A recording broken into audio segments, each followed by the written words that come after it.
Welcome to the Work Well, Live Well podcast. I'm Leanne Camilleri and I'm passionate about helping people to flourish personally and professionally. Drawing on the foundations of positive psychology and well-being, I hope that what I share is of value to you. My mission is to help people to work well and live well. So let's get started. Margie Warrell is a best-selling author who is passionate about helping people overcome the fears that keep them from living more purposeful and rewarding lives. Margie draws on her background in business, psychology and coaching to run leadership programs in organisations worldwide. From NASA to the United Nations Foundation, her best-selling books Find Your Courage, Stop Playing Safe, Make Your Mark and Brave have been published in 7 languages. An adventurer, Margie walks her talk when it comes to living bravely and has ventured out of her comfort zone countless times. Recently climbing Mount Kilimanjaro with her husband and 4 teenage children. Hi Margie, thank you for joining me.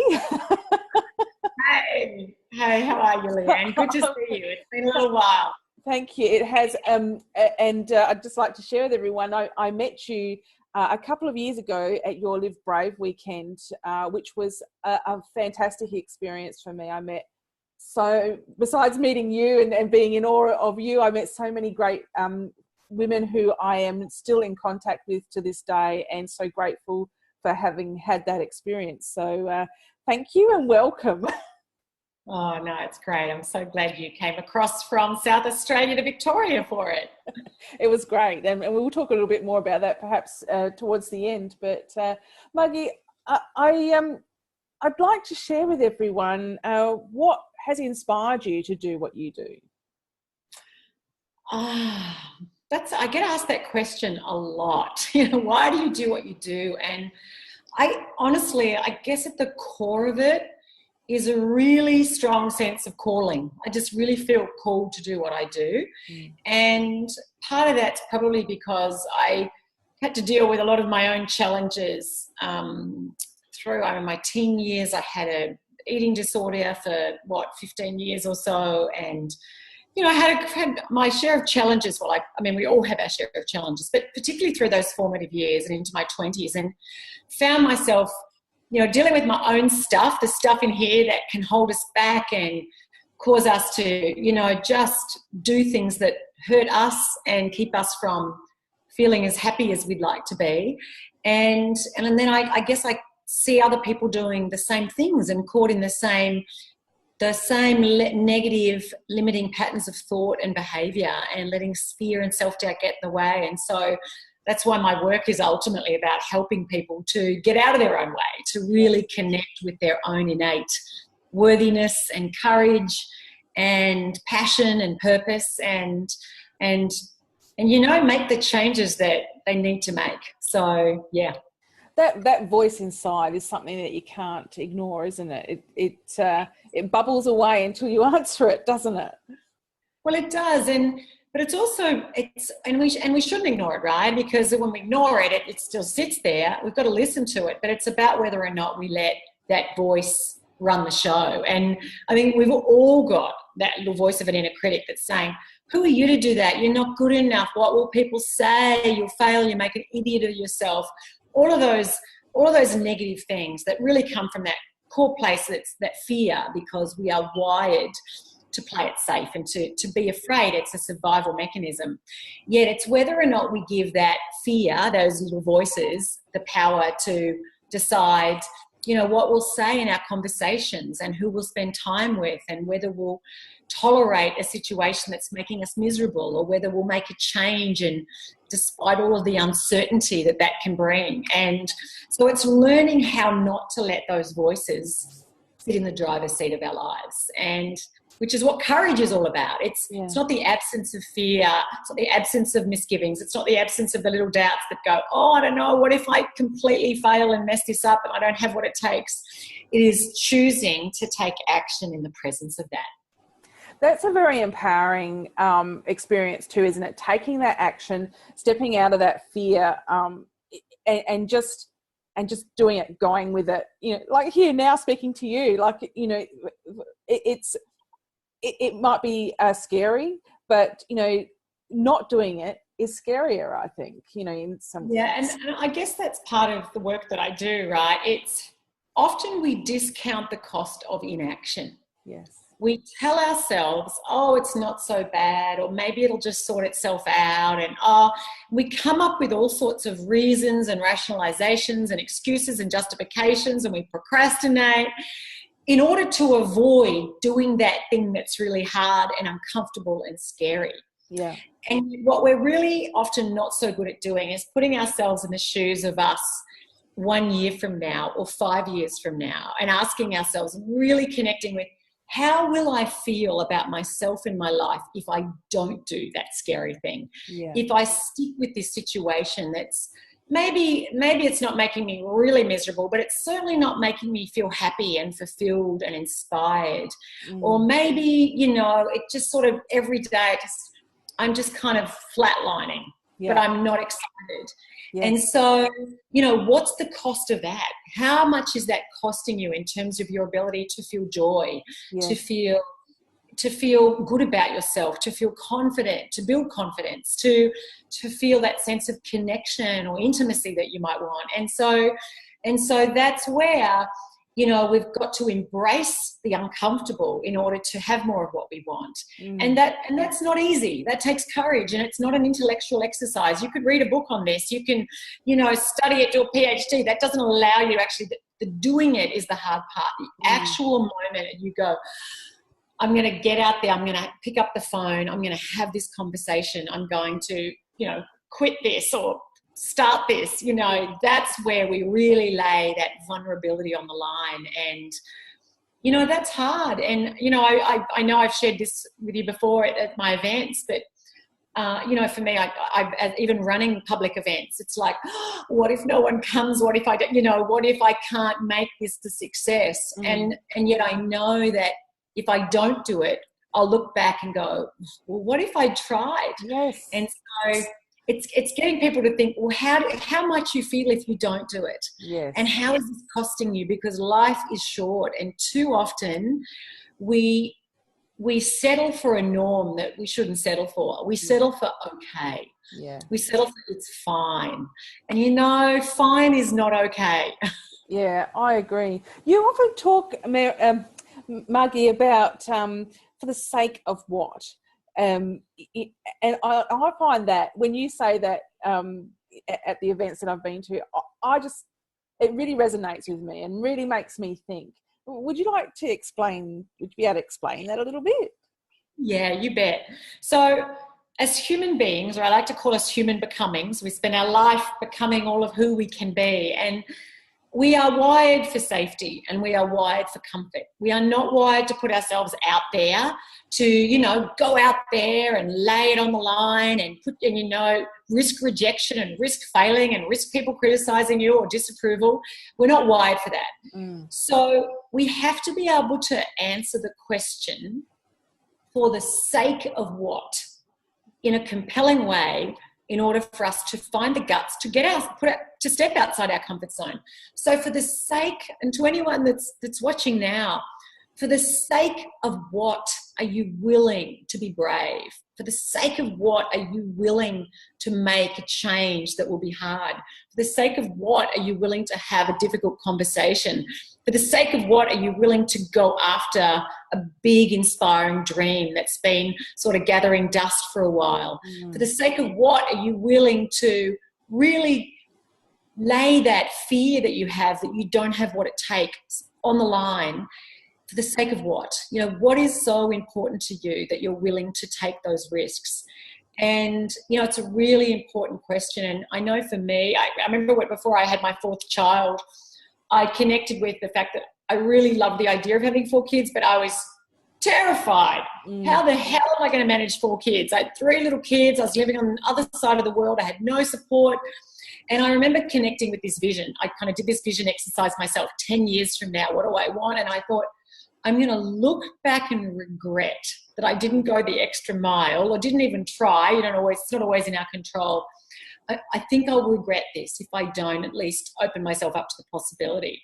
And, you know, my fourth child is now 14 years old, but I've often thought, you know, it wasn't easy. It was hard. You know, it was a juggling act, you know, and by the seat of my pants every day. But you know, I have so many people say to me, you know, I wished I'd been braver. I wished I'd made this change. I wished I'd taken that chance, or I wished I'd had that extra child, or I wished I'd ended that relationship and I stayed on in it, or I wished I'd said yes to one. Yes. So part of my work is really getting present to where fear is sitting in the driver's seat behind our decisions. Because whenever fear is guiding our decision, it's almost never that decision is one that serves our highest good. Yes, yeah. There's a book, and I'm sorry, nerves have got the better of me, so I can't think of the name of it, but it's written by a palliative care. it's written by a palliative care. Yeah, the 5 regrets of the dying. Yes. That's what you're about to. Yes. Yes, and I've referred to her many a times, and you know, one of those top regrets is, you know, not being the person that I really wanted to be. And you know, I think that, you know, when we talk about for the sake of what, I think they marry quite well together, in that, you know, if you're doing what you feel called to do, or what burns inside you, ignoring it, you know, for the sake of what is you know, what are you going to miss out on? What opportunities sort of lay before you if you do nothing? You're absolutely right, Leanne.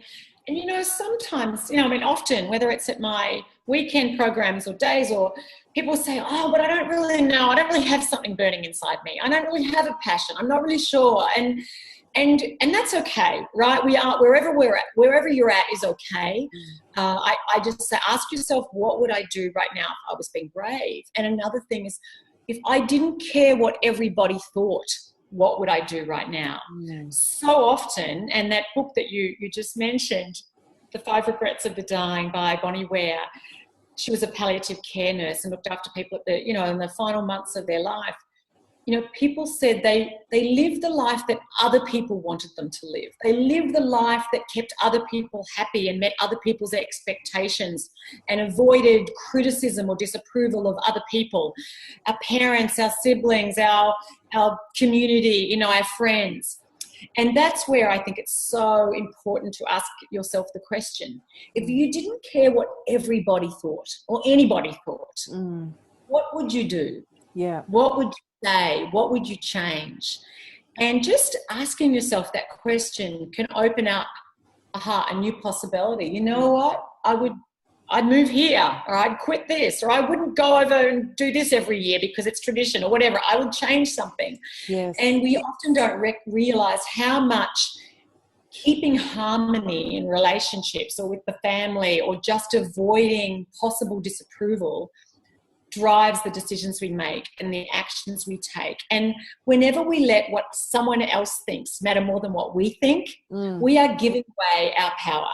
Yes. We're saying, you think your opinion matters more than what I most want for myself. Yeah. And while we do need to also consider other people, it's not about being like selfish and thoughtless and inconsiderate of how things will impact others, but it is about being intentional about not letting everybody else's wants and desires and needs take priority over our own. And particularly for women, we are natural caretakers. We want to take care of people. We want people to be happy. We want people to be pleased with us and to like us and to think well. But if that's what's running the show, if that's all we're doing, then we run the risk of ultimately selling out on ourselves, of selling ourselves short, of never fulfilling our own aspirations and our own potential and our own creativity, and going to our grave with the song still in us. And that's where just taking that time and getting really clear about what the answer are, you know, for the sake of what are you willing to grave? Yeah, and I really love that. Thanks, Margie. My next question was, how does what you do help the well-being of others? I think you've really captured it really well, but is there anything else that you'd like to add? Look, you know, I guess I mean, I guess I love working with people on an individual level, and individuals make up the world. But I truly believe that the big problems we face in the world, whether it's extremism, fundamentalism, whether it's, what policy, I just look in the US at the senseless gun laws that are there, and the lack of courage on the part of lawmakers to say, stand up to the NRA and the lobbyists, right? And when I look at, the problem with hunger in the world, like people who are living in poverty, there's enough money in the world to solve all of these problems. All the violence in the world could be solved through conversation. All of these things don't have to be this way. They are this way because people are so committed to being right and are so resistant to saying maybe the other side has a point. Maybe the way I see things isn't the only way of seeing things. And so for me, I truly believe that if we could create a braver world and we could embolden people to lead more bravely, to step up and be leaders in their own right, and to have leaders who had the courage to do what was right over what was easy, we would have a far better world. And my work with women, and I do a lot of work with women, as you know, is because I believe we need more women influencing decisions around the world, in politics, in peacemaking, in business, in academia, in every sphere. And we know from research that women tend to doubt themselves more, back themselves less. We undervalue our strengths more. We put our hand up less. And so much of that is because of how we're socialised. We aren't raised to believe that we are going to run the world. And this is not in any way a criticism of men, by the way, but I truly believe that the more women are really emboldened and have that sense of self-efficacy, that we have it within our power to affect change, I truly believe that sets off a ripple effect that can truly, over time have global implications and ease a lot of suffering. And so hence, the work I do, while I love to empower people at an individual level, it is because I think that that's what will create the global change that needs to happen in all spheres. Yeah. And you do it so well, Margie. Well, I just truly do what's kind of, I feel, as I said, called to do. And, it's funny, I ran a Live Brave Day on Saturday, and, when I'm in a room and I'm really helping people connect with that for themselves, I honestly feel like it's God's work, right? It's like, it's that coming through me. And if that's my gift, I think we're all here to share our gifts and our wisdom. And it doesn't come without my own little wrestling match with self-doubt. Believe me, I have a wrestling match with self-doubt all the time. And maybe that's what allows me to help other people win that wrestling match with their own self-doubt and their own fear, because we teach best what we most need to learn. Yeah, that's so true.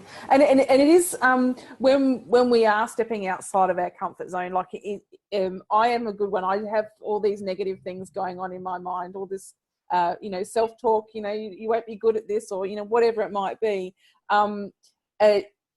Pushing that back and pushing through that can be a challenge. But when you get to the other side of it, it's like, yes, I did it, and I actually can do that, or I was actually able to say that, or whatever it might be. It's great. It is just a story that we tell ourselves that we don't have what it takes. It's a story we when I say story, we create. We all have stories about, I'm good at this, I'm not good at this, and no one does this, and I'm, no one likes me, or, I'll never be successful at this, or I'll never find true love, or I'll never have enough money, or whatever it is. We have all these stories, and they become self-fulfilling prophecies. And so too often people think, well, I have to wait till I'm confident before I make that change, or I have to wait till I know for sure that I can do it, or I have the perfect plan as women. I have to do things perfectly. And I say BS to that. I say, don't wait till you're confident enough. Don't wait till you think you're experienced enough. Don't wait to think you're good enough, or lovable enough, or skilled enough. Just get into action, because it is through action that we build the confidence, that we build the know-how, that we come to realize that we have everything it takes. And I just published a blog post for International Women's Day, and it's, you know, my call to women is to own your enoughness. And you know, I have a chapter of that in my last book, Make Your Mark. But we so often live from this place of, I am not enough. I'm not enough of something, not pretty enough, skinny enough, disciplined enough, something enough. And what would change, and to every woman watching this, and to any man too, you know, how would you show up differently, and what would you do differently if you stepped into the day ahead from a place of sufficiency, that you are fabulous and fallible, and you are everything that you need to be, and you already have enough of everything to be who you want to be, and you're not lacking in anything, and that it's all ultimately in here, that we truly need to just own our innate enoughness, our innate adequacy, our innate worthiness. And that allows us to show up and put ourselves out there. And you know what? When people don't like you, and when you get rejected, and when plans don't work out, or when you fail, and sometimes people let you down, don't make it mean anything. That's life. Pick yourself back up and move on. Don't make those setbacks and those disappointments and those derailed plans and those rejections mean anything more than that's what happened. Move on.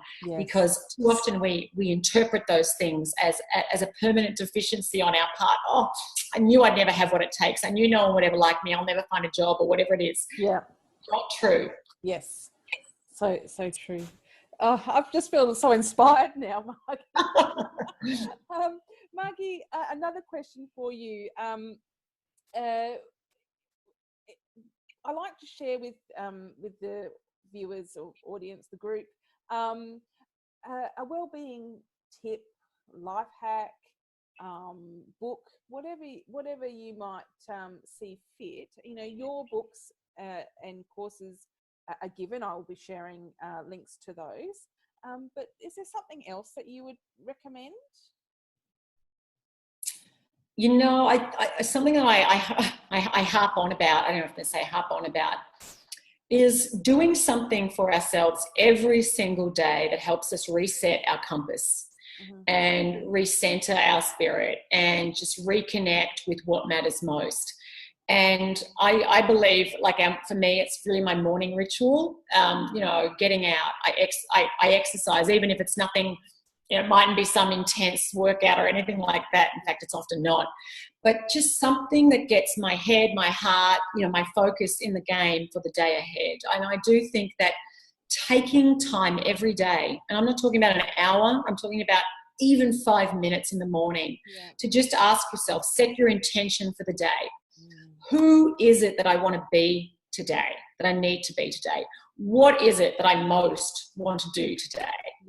And just to start the day from that place, setting that intention, I think can totally shift the experience of the day, versus just getting up and moving into busy mode without kind of first setting our compass and going, this is what I want to do today, and this is who I want to be. You know, I want to be focused, I want to be brave, I want to be encouraging, I want to be patient, I want to be loving, I want to be non-judgmental, or whatever the current circumstance may call for, present to the people in my life. And I know for me, that really helps me on a daily basis to just, I don't know, bring my best self to the game of life, because I think the small little things that we do every day that people rarely see can make ultimately the big results that we want in our lives, and that people go, whoa, how do you have so much energy? How do you stay so focused? How do you get so much done? And it comes down to those small little things that get me in the right place. And I know that people that I meet, they're incredibly successful. Richard Branson,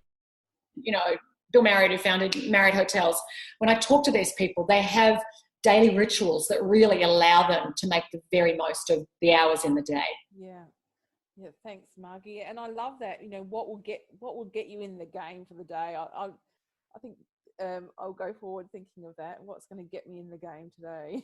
Yeah. What will allow you to play your best game today, to bring your best self to the game of life, right? And yeah, and I just and it's different for different people. It could be just spending a few minutes writing. It could be a few minutes of quiet meditation, yoga, going for a run, listening to music. I don't know, sitting outside under the tree and having a cup of tea in the morning.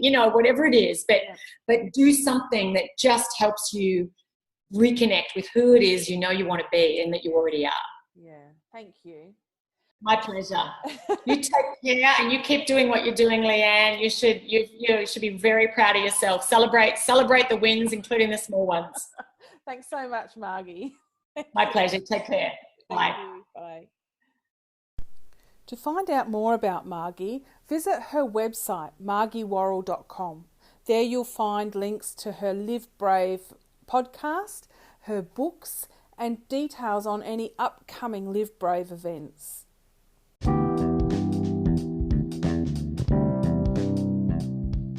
And thank you for joining me today. If you've found this podcast of value, please share it with someone you care about. And subscribe to my podcast and rate it for iTunes. My mission is to help people to work well and live well. Bye for now.